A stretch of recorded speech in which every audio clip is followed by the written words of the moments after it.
काल मध्यरात्री मी निद्रावस्थेमध्ये असताना मला दैवी संकेत मिळाले की माझ्यावर हल्ला होणार आहे। मी सावध होतो। तो संग्राम माझ्या खोलीत आला, माझ्यावर हल्ला करण्याचा प्रयत्न केला। मी वार चुकवला, थोडीशी झटापट झाली कारण मी प्रतिकार करत होतो, प्रति हल्ला नव्हतो करत। गुंगाट झाला, घरातले सगळे जागे झाले। तो बाहेर पळाला, इथे समोर, इथे इथे माझ्यावर हल्ला झाला। घरातले सगळे समोर होते, आय विटनेस म्हणतात त्याला। सगळे समोर होते, माझ्यावर हल्ला झाला। संग्राम जाता जाता एक सतत म्हणत होता की मी तुला सोडणार नाही, तुझा जीव घेणार आहे, जीव घेणार आहे, सोडणार नाही मी। तुरु तुरु तुरु तुरु तुरु तुरु तुरु तुरु तुरु तुरु तुरु तुरु। मला एक सांगा टेलर, हे सुरू कसं झालं? गोपाळ नावाचा टेलर, मला एक गोष्ट कळत नाही। त्या दिवशी त्यानं त्याच्या बापाला मारलं, त्या दिवशी तो तुम्हाला मारायला आला होता। आजही त्यानं तुमच्यावर हल्ला केला, असं का होतं? तुमच्यावर इतका रोष, इतका राग काय आहे त्याचा? काय जामकर साहेब, या जगामध्ये माणसावर जसं प्रेम करतात तितकीच माणसं राग करतात, द्वेष करतात। हा, त्याचा काहीतरी राग असेल माझ्यावर, काय त्याचा माझ्या विचारांना विरोध असू शकतो। तामसी वृत्तीचा आहे ना तो। तमस खूप घातक असतं, माणूस हिंस्र बनतो, पशु बनतो। नाही, थोडं ऍडिशन आहे याच्यामध्ये टेलर। माणूस हिंस्र तेव्हाच होतो जेव्हा त्याच्यासमोर दुसरा काही पर्याय नसतो, किंवा त्याचं ज्याच्यावर प्रेम आहे ती व्यक्ती संकटात असते, तेव्हा तो हिंस्र होतो। हे ऍड करा जरा त्याच्यात। तुझी बाजू ऐकली मी, आता मला त्याचंही म्हणणं ऐकावं लागेल। समान न्याय या सदराखाली। अहो, त्याची बाजू काय ऐकायची? जेव्हा गावात काही घडतं तेव्हा आमच्या पोराची बाजूने ऐकून घेत तुम्ही। हा वेगळा कायदा त्यांच्यासाठी आणि माझ्या पोरासाठी वेगळा कायदा कसा काय?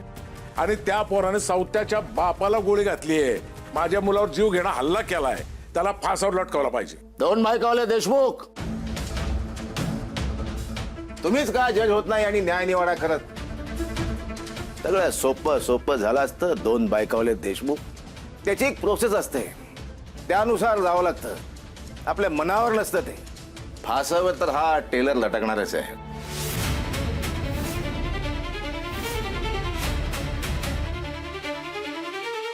सुधाकर, त्याची सही घ्या, खरी सही घ्या।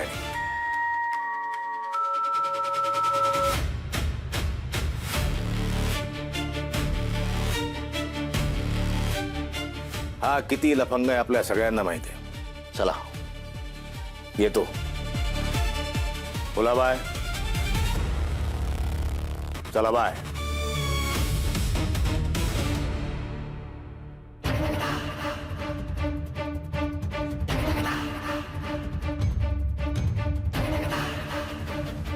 आज तुमच्यामुळे ही माणसं आपल्याला दुश्मन देत आहेत। आज क्रोध आहे हा तुमच्या हलगर्जीपणामुळे।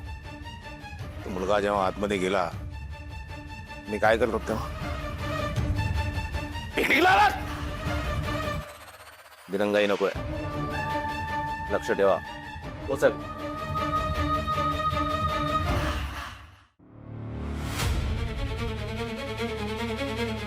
अरे आमच्या देव माणसावर झालेला साधा हल्ला वाचवू शकले नाहीत, काय कामाचे नाही पोलिस? हा, पोलिसांचा निषेध असो, पोलिसांचा निषेध असो, जामकर साहेबांचा निषेध असो, जामकर साहेबांचा निषेध असो, पोलिसांचा निषेध असो, जामकर साहेबांचा।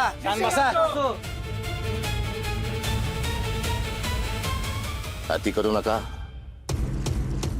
हा, अति केलं की माती होते। आपण हा जोश, हा उत्साह असाच कायम ठेवा, कामी येणार आहे। एक दिवस तुमचाच देव माणूस तुमच्या पायाखाली येणार आहे, राहील लक्षात।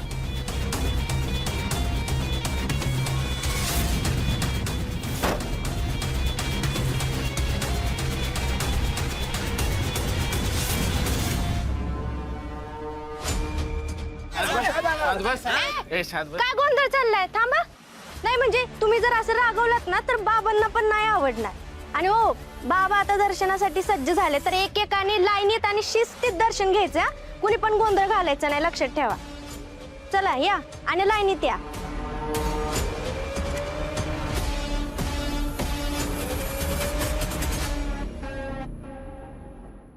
बाबा तुम्ही ठीक आहात ना? तुम्हाला काही झालं तर नाही ना? तुमच्या समोर बसलोय, मी सुरक्षित आहे, ठीक आहे, काहीही झालेलं नाहीये मला. आणि हे सगळं घडणार आहे याची कल्पना मला ईश्वरानं आधीच दिली होती. बाबा तुम्हाला सुखरूप बघून आम्हाला फार फार बरं वाटतंय. पण बाबा यापुढे आम्ही पोलिसांच्या भरोश्यावर नाही बसणार. हा होय बाबा आणि आम्ही सगळे इथंच थांबणार आहे. नाही, खरं तर त्याची काहीच गरज नाहीये. तुम्हाला खरं सांगू, खरं तर सांगणार नव्हतो पण सांगतोय, हा हल्ला माझ्यावर होणार नव्हता. पण बाबा तो तुम्हाला तर मारायला आला होता ना. कोणीतरी येणार आहे या वाड्यामध्ये मारण्याचा प्रयत्न करणार आहे हे मला आधीच माहिती होतं. ईश्वरानं तसे संकेत दिले होते, पण मी माझ्या दैवी शक्तीने ईश्वराला सांगितलं, प्रार्थना केली. खरं तर समोरच्या माणसावर जो हल्ला होणार होता तो हल्ला मी माझ्यावर ओढवून घेतला. जो त्या व्यक्तीच्या जीवावर हल्ला होणार होता तो माझ्या हातावर निभावला. काय मग कोण आहे ती व्यक्ती? ती व्यक्ती आपल्या वाड्यातच आहे. राऊत साहेब. ए काय बोलतोय कळते का तुला? हा ए असलं ना गाववाल्यांना उल्लू बनवायचं, आपल्याला नाही. आला मोठा सांगणारा माझ्या हल्ला होणार आहे. माझ्या कुठला हल्ला होणार होता?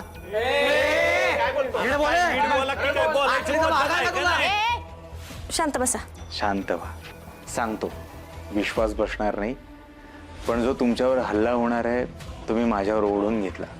कारण ईश्वराने मला तसे संदेश दिले होते. जो माणूस माझ्या सुरक्षेसाठी झटतोय, दिवस रात्र कष्ट करतोय, त्याच्यावर हल्ला व्हावा हे काय मला पटत नव्हतं. खरं तर मी माझ्या दैवी शक्तीने त्या संग्रामचा विचारांचा ताबा घेतला आणि त्याला माझ्याकडे ओढवून घेतलं आणि त्याला माझ्यावर हल्ला करायला प्रवृत्त केलं. जर का मी असं नसतं केलं तर यांच्या जीवाचं काहीतरी बरं वाईट झालं असतं. हे आज आपल्यात नसते, पण हा काल रात्रीचं संकट दूर झालंय. आजही येऊ शकतं, उद्याही होऊ शकतं, काहीही होऊ शकतं. ए उगाच काय पण बोलू नका. राऊत साहेब, तुम्हाला माझ्यावर विश्वास नाहीये? नाही. तुमच्या बायकोला फोन करा. कशाला लावायचे फोन? करा.